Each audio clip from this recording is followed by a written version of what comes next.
Welcome to Behind the Audition podcast with your host, Curt Hilton. Listen in on interviews with voiceovers, filmmakers, producers, animators, and much more. Curt, a voice actor himself, will give insider tips to the business, talk with guests about how they got into the business, and be sure to stay tuned to the end of the podcast when he challenges his guests with a pop-up audition. Now it's time for Behind the Audition podcast. Here's Curt Hilton. Welcome back to another episode of Behind the Audition podcast. On this episode, I spoke to the amazing DJ and voiceover, Tony T. Neto. We talked about his amazing business, Drophouse. We talked about the process of creating these amazing drops, and I mentioned the value that makes him one of the best in the business. We also talked about working in both the DJ world and voiceover world and how scary it got during the pandemic and much more. So sit back and enjoy another episode of Behind the Audition podcast.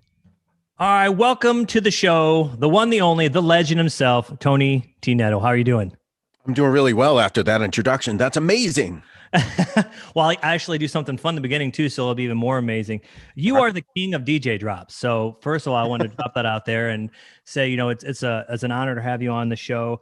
I haven't had to talk to anybody that does DJ drops. I thought I could do them. And all I have to say is I give high props to you because those are one of the most hardest things to produce. What do you think? So it's that's a funny question, and I appreciate all the accolades. Yeah, it's hard, I guess, but it's not hard for me. So it's like anything else, right? Like, oh, violin is really difficult to play. Well, not for somebody who's been doing it since they were like no years old, right? Which kind of is me for DJ drops. So thanks. Yeah, no problem. And so you're a DJ like myself on the side, and very successful DJ. So how are things in New Jersey? How are you prepping for the wedding season? Prepping for sure. I actually, so since you brought that up, I'll dive into it a little bit. I mean, New Jersey's been kind of weird, right? Well, let's just say the whole world is weird, but New Jersey's been kind of strict, I guess is the right word. We technically aren't allowed to have dance floors. So that's kind of an interesting, proposition considering what we do for a living, right? Mm-hmm. So the events that I did have even in the fall of 2020, and we're recording this first quarter of 21, and the events I have, for the first quarter of this year, you approach them in a very interesting fashion, so I had to really sit and think about the verbiage that I use. Technically, I don't even ever say dance floor anymore. I don't technically open a dance floor, officially. You just play the right music, and if people want to move awkwardly with each other in any part of the space, and that's kind of how I put it out there, you're welcome to do so, while we kind of, respect each other's space, so to speak. So that's how I kind of put it out there, and I do it right at the beginning of the show. To answer your question, things are weird.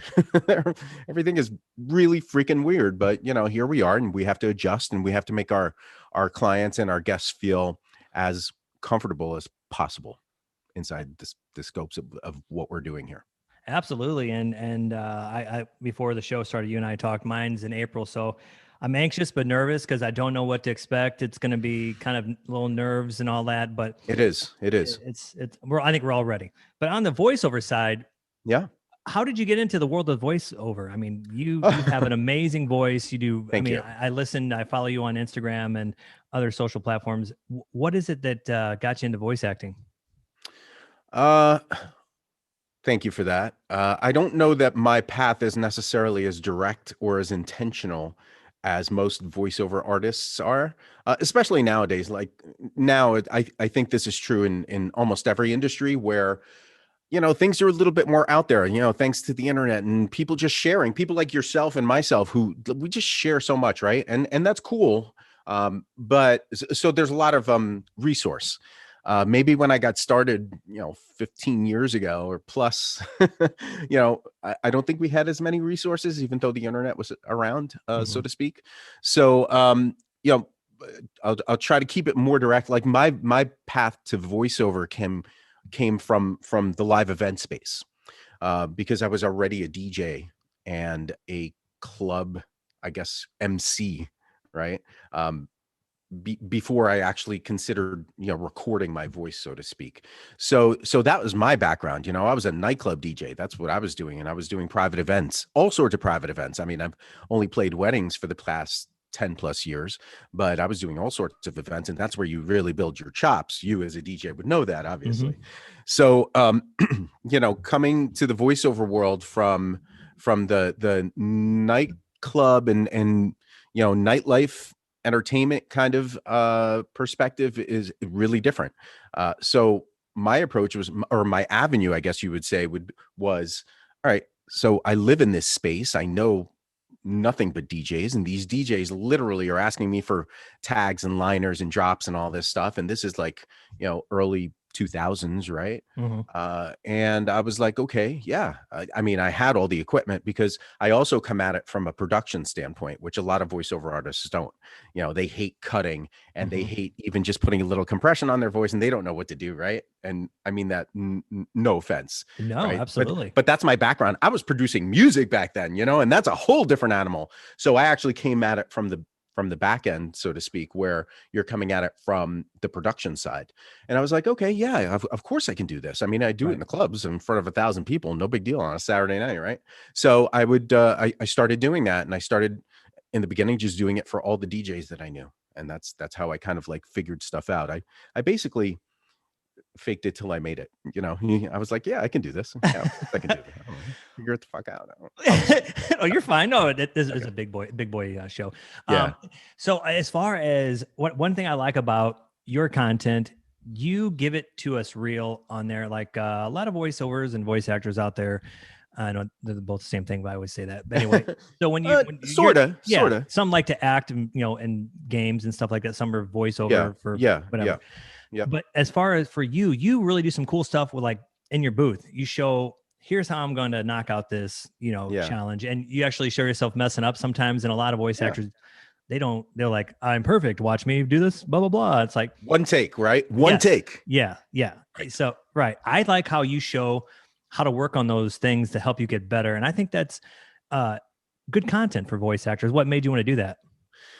Thank you for that. So, to be honest, like nothing, I approach social media as kind of almost a release valve in some respects.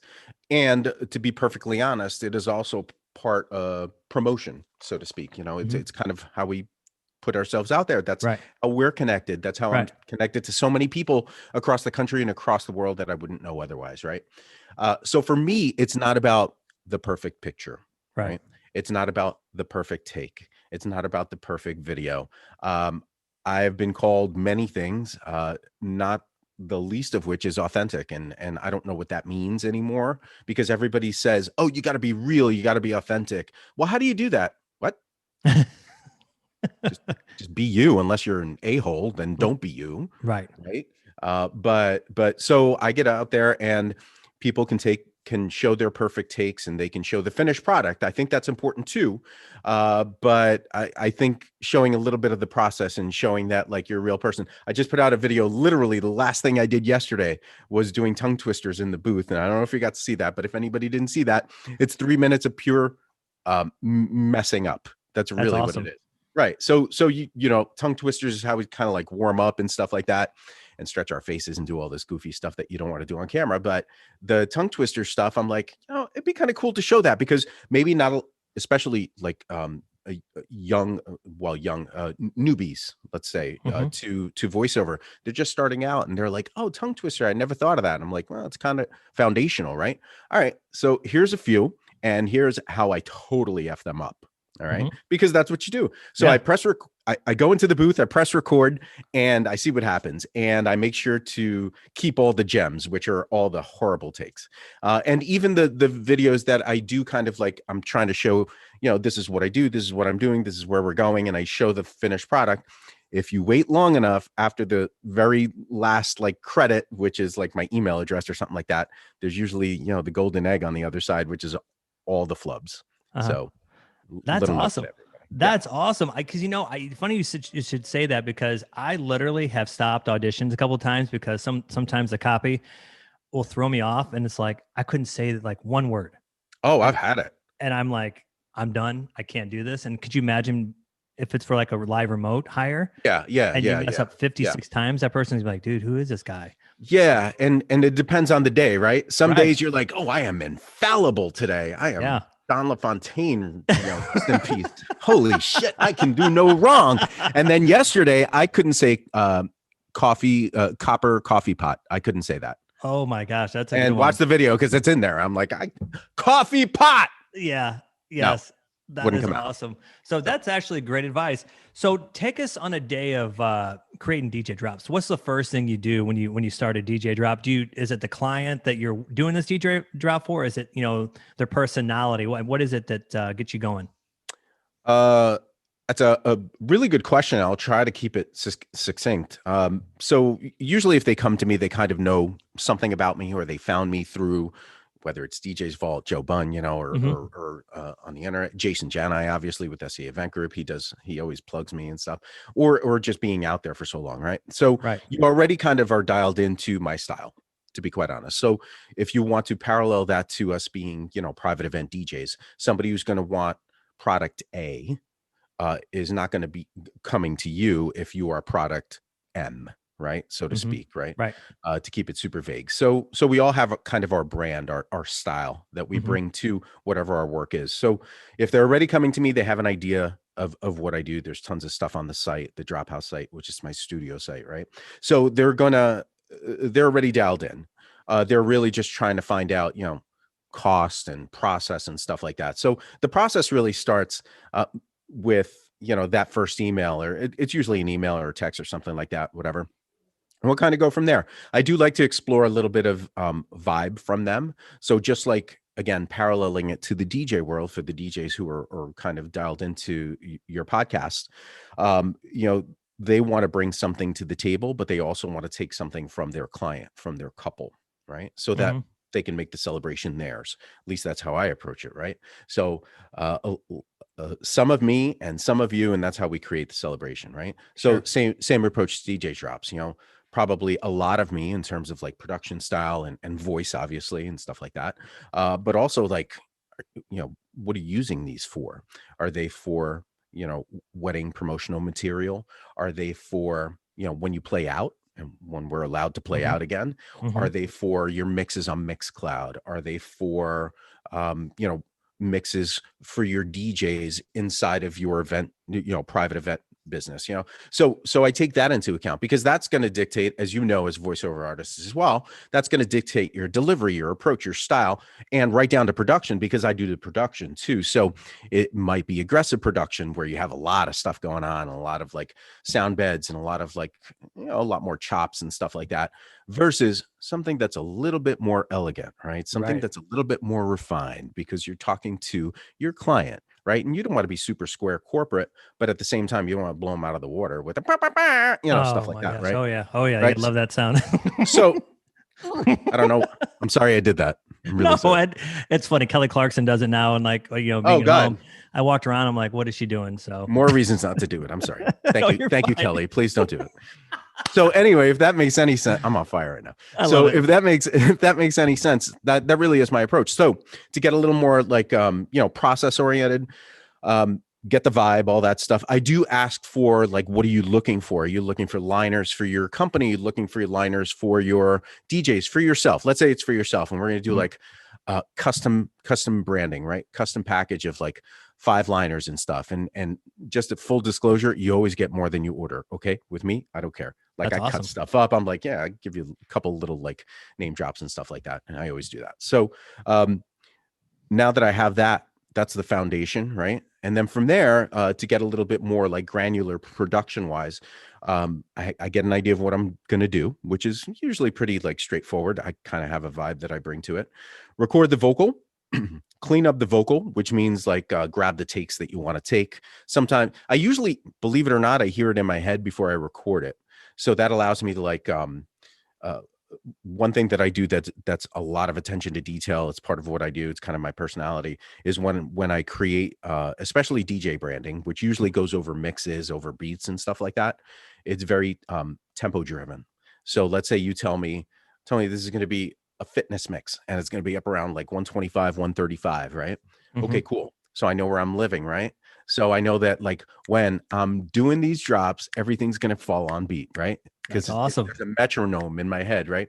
And it doesn't mean I time it perfectly, but I can cut it perfectly, right? So that you can pitch adjust it and it falls right into the music, like all this crazy attention to detail. I'm insane. So record the vocal, cut up the vocal, and then honestly, you produce the drop in its most stripped form, which is like lay things out. And yes, you do use like a beat grid essentially. And then it's all about sound effects, and it really depends on like the type of branding that it is, the type of production that it is, aggressive, not aggressive, laid back, or nothing at all, completely stripped, just vocal. So that probably wasn't that successful. No, I mean, that's why you're the king, man. I mean, dude, I literally, like what you just said, there's a lot of DJ drop companies out there. Oh yeah. Tons of them. Tons. Like, hey, 50 drops for $5. And that's cool. No, that's cool. It's not, because it takes the value away, I think, because what you just said, that's value, like the beat drops. Like I would never thought about the beat mix. Like, right. I mean, have you ever heard your name when you're at a club? Like you're doing the DJ drop. Have you heard your voice before? Is that, you know what I mean? Yeah. Oh yeah. It's the best. It's awesome. But I guarantee you it's a quality DJ, because you'll get some of these DJs. Last year I was downtown, and he kept throwing, "You're in the mix with blah, blah, blah, blah." I'm like, dude, I've heard that 5 times. Quit it. You're in the mix. Yeah. They're all pukey, right? Right. Rocking the 1s and 2s. And you're like, oh my gosh, dude. And that's why I love your drops, because you look at your face like, don't do that. Don't do that. And if I've done a million "You're in the mix" drops. That's cool, but they're never going to sound like that. Radio puke. Good. The wonderful line. Puke. Exactly. Unless you're being sarcastic about it, which we can be, Absolutely. Well, that's what everybody thinks DJs are. They think, when they hire us, we're at a wedding, we're going to be like, all right, coming to the stage, and we got Johnny. Did you work strip clubs too? No, but I know what those are about. Hey, coming to the stage is Alexa. I'm sorry. I just told everybody that.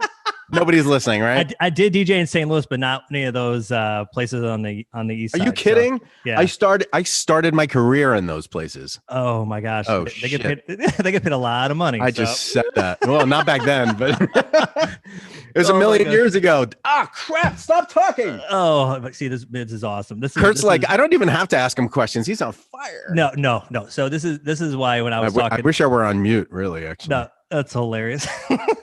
So talk about Drophouse. I mean, you have a very, very cool business that I would like to talk about. So do you have, I may have saw this. Do you have like a membership program coming for those that want to like monthly? Because I think that's a fantastic idea. I know a lot of voiceovers are doing that now. They're offering kind of like a retention. Yeah. Like a retainer, so to speak. Yeah. It's like a retention, but a retainer. Yep. Is that something you're going to offer to your clients?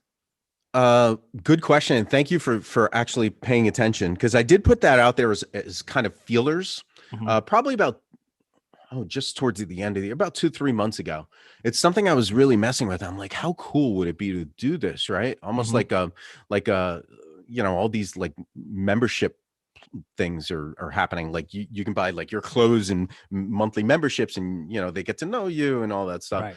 So I thought about doing that. To be very transparent, I have considered it. I worked out the framework, and it's kind of TBD right now, because taking into account the logistics and how it would flow, and taking into account how much time is involved in creating something like that, I'm not sure. So I've kind of put it off to the side right now.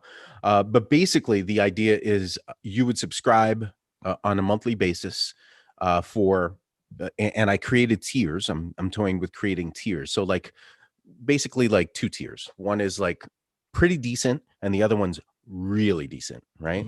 And basically what I would be doing is creating like anywhere between 7 to like 15 pieces of production for you or for your company, or however that works, right? And you would just get a ton of stuff every month.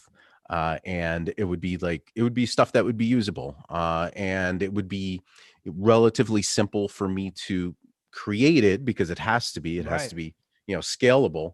but then there's also a cap on it because it's not infinitely scalable, right? And Mhm. then taking into account what I do, I appreciate you talking about Drophouse, which is essentially my studio business. There's also, Tony T Neto, the voiceover, which we can talk about as well, which I'm kind of trying to like join those brands, but at the same time kind of create an additional brand outside of just the drops world. Yeah. And then there's our event calendars, which I am still, as you mentioned at the top of the program, a full-time host for SC Event Group, playing a full calendar of events, and my couples are everything to me. So I have to take all that into account and see what's actually manageable, at least for the foreseeable future. But I think it would be really cool. I thought it was a cool concept. I got phenomenal feedback when I just like literally dipped my toe in the water. On Instagram, I did it with like stories and stuff like that. And I was like, holy shit, this is amazing. And everybody got excited. And I'm like, okay, yeah, can I actually handle it? Yeah. So you got my attention. Thank you. No, yeah, I appreciate that. So, there's a lot of things happening, and some of it you get to see on Instagram stories. I'd like to do day in the life basically on Instagram stories. And it is a hustle. It's nonstop. Like I'm constantly on, I'm constantly working. I love it though, Right. and it's just part of who I am. But we'll see how all that comes together. Stay tuned is all I can say. Follow me and stay tuned. I love it. It's cool because we do the same thing. We diversified our business to voiceover DJ, and it's cool because I have voice actor friends that I can reach out to, and I call all my DJ friends, and I got Joe Bunn here in town, and you got Jason Jani there in town. But I think all the DJs back up each other, you know what I mean, and reach out to each other, and we collaborate. It's not just, there's a lot of DJs that you guys compete against, but you're all friends out there. And I think, the social network world has been great during this pandemic. When you think like marketing each other and what we do, and that's how I got to find out what all you do. And it's been like, I think the social media platform has been a lot less negative during the pandemic. What do you think? Like for like business wise? I think that's a really good observation. I think it's accurate for the most part. I do. I think that's true, not just in business though. I think that's actually true kind of across the table, so to speak. Like I think everybody just got slapped in the face with 2020, which is, we're going on a year now. And I think everyone just went, holy crap. Life really can change like that. And it's not about, oh shit, I fell down the stairs or I got into a car accident. It's literally the whole world got slapped by Mother Nature and said, pay attention. And then everybody just went, holy shit, all that stuff that I thought was important really isn't. And then we also, to bring it back to your point, said, holy shit, my business is collapsing. Right. What happens then? Can I survive? And then in retrospect, hopefully you're on the positive side where you're able to say, holy shit, I was able to make it through that. And I also was able to go through some sort of process, which I would imagine everyone went through. I definitely can attest to going through and saying, okay, so how do I eat? There's two paths. Either I'm going to take a year off, right? Which for our fiber is just not in our fiber, right? I can tell that. Or how do I make myself better, right? So for me, when I went through that holy shit moment, I call it, and I did, my wife was like, you okay? I'm like, I will be, it's like you see literally a full year of calendar, a full calendar, full year of events is what I'm trying to say, basically, fall apart. And then you're like, okay, but how can I salvage this? Oh, wow. I do have this studio that I've been working in for years. And, it's almost been a passion project for a couple of years because, I do the work that comes in, but I don't market it. Right. Absolutely. And I don't take the time to really learn, learn about the voiceover industry. So for the past couple of years, even before the pandemic, that was a goal of mine and has been a goal of mine for a long time. But, you only have so much time, and you dedicate your time where it makes the most sense. And having a successful entertainment company, as you do, as we do, demands a lot of attention, a lot of time. But I took advantage of the last couple of years, and especially the last year plus, and said, okay, I'm doubling down on everything I can be, right, versus what I have been, right? So, okay, you reinvented yourself before. The studio is the studio. I continue to market and build upon that success. But what else can I learn? Can I come at it from a place of not knowing everything, right? And Mm-hmm. that was a big thing for me. So like, forget everything you know, because like I said, I can produce the shit out of anybody, right? Mm-hmm. I can voice a lot of stuff, maybe not a lot of character stuff, but that's not my wheelhouse. But I can voice a lot of different stuff. But can I come at it from a fresh perspective and pretend I don't know anything and start from fresh? And that's what I did. I started learning about the background, the inner workings of the voiceover community, the voiceover business, Mm-hmm. um, revisiting old stuff that you know, and all of a sudden you go, oh crap, yeah, I forgot about that, and you kind of like get a fresh perspective on some production technique or something like that. So for me, it was eye opening. For me, it was scary, but also reinvigorating, if that makes any sense. So I think everyone was affected by it differently. Mm-hmm. Hopefully you come out of it better. I know that I Absolutely. meandered a little bit, but hopefully that kind of gives you a little perspective. Absolutely. It happened to me. I literally was, I reached out to some DJ friends. I didn't know what I was going to do, but last March was my last big event. I didn't know if Yeah, I was going to go join the corporate world again. I was like, am I going to go right. back to the You corporate freak world? out. Yeah, I you freak did. out. I literally in my head, it was like, what's going on? What am I going to do? Like, luckily my wife did the same thing. She said, just, take a step back, take a breath. Yeah, And it actually gave me energy. I reached out to DJ friends on social media, you guys, everybody, and just said, look, yeah. and we all got together, and I'm so thankful we have that capability to do that. And my last question about the voiceover thing. So how do you separate yourself from other voice talent? What do you do to give yourself that niche? Okay, so that's a really good question. I think first of all, just taking into account everything we've already talked about, just the fact that I come at it from a different perspective with a different background, having the live event experience really does. First of all, you're not inside a shell. I love the voiceover community. That's something actually that I've really learned a lot about over the last year, especially, but a couple of years as I get to know more voice actors and voiceover artists. I think they're phenomenal community and super willing to help. So tying into your last question, like it's a really tight knit community. Mm-hmm. I have some accountability groups. We meet weekly, and I've really gotten to know them. Some are local, some are like all over the place or whatever. Yeah. So I think that's great, and it does tie back to your previous point. As far as like actually separating myself from others, there is the experience, the live event experience. There is the fact that I am not um, caged by four walls of a sound booth. As much as I am, I'll confess this to everyone or admit it maybe. I'm full on an introvert. So like I can spend the whole day down here recording, talking to myself, figuring out what's happening next, where am I going next week, what projects do I have to work on, marketing, business, everything. I've seen your calendar. Thank you. It's rough. But it's awesome also. So as much of an introvert as I can be in that respect, I also love to connect. So that's something that kind of separates me. Like I love to have fun, just like we're having fun here. Like Yeah, honestly, the absolutely. two of us and all of your many listeners, right? I love to connect with people as long as I can have that balance. I can Absolutely. disconnect from this and go, okay, it's just me, just me. It's just me, right? So I'm kind of cool with not leaving my house right now, That's but all right. there's that, and then like a big thing for me is like part of like a brand, you could call it, I guess, for lack of a better term. Like I am like something I hear a lot, not just from my wedding clients, but from my voiceover clients, from my DJ clients who come to me like for the drophouse branding and stuff. Two things: super approachable, super professional, and meticulous, right?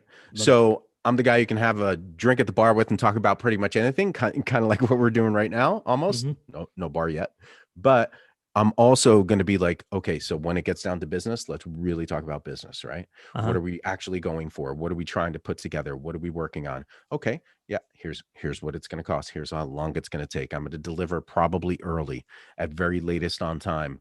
So there's that professional meets kind of like casual vibe. That tends to kind of differentiate me from the pack too. A lot of voiceover artists are like, scared about talking about like business and talking about money and talking about budgets and stuff like that. They just want to record and push a file out. God bless you. That's awesome. They also don't want to produce. I love to produce. I could spend a full day producing. It's ridiculous. So wow, that's amazing. And I look forward to watching your business grow and grow and grow, because like I said, thank you. I appreciate that. You're like you are probably the best DJ drop and one of the best voiceovers I've heard, man. So I'm gonna give you definitely props on that. I appreciate it. But now it's time to have some fun. It's time for the audition challenge. You ready? Always ready. All right. Always. Go ahead and take it away. All right. So obviously you gave me a DJ drop. So. Should I do edits in here too? Like rocking? No, I'm not. Do whatever you want. It's all fun. All right. So here we go. Rocking the 1s and 2s and maybe the 3s and 4s. You're in the mix. You're in the mix. New Jersey's best DJ, DJ Tony T. Neto. Yeah, man. That was awesome. No pop filter. Man, you are the best. And once this all gets over with, and we'll have to do this again, and hopefully I can get myself up to New York and New Jersey. Oh, dude, you got to reach there. out. You got to reach out if you come up. We got to at least connect at very least, when it's legal to actually see people in person and stuff. Maybe Jason and Joe will get a DJ collective down in Raleigh, North Carolina. That would be freaking amazing. We dropped it here first. Jason and Joe, if you hear this. You did. Yes. Right here. Behind the audition, man.